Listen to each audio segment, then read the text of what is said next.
प्रणाम भोजपुरी समाज। Good news के साथ है रउआ सभे के बीच में हम फिर एक बार हाजिर बानी।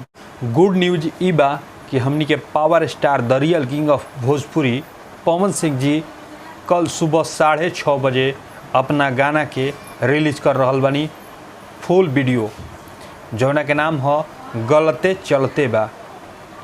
कल गाना 6:30 बजे ग्लोबल म्यूजिक जंक्शन से रिलीज हो जाई।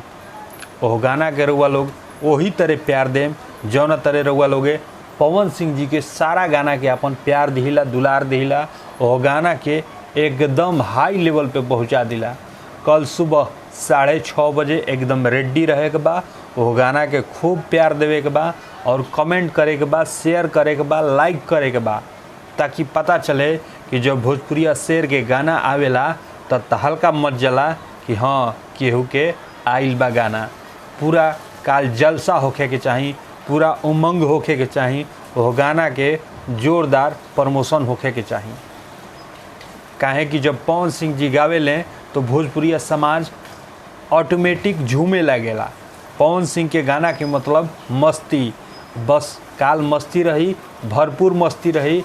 और वो गाना के रउआ लोगे आनंद उठाइम और कमेंट करके ज़रूर बताइब कि गाना कैसन लागल है। मिलल जाई अगला वीडियो में, तब तक खातिर जय माँ विंध्यवासिनी।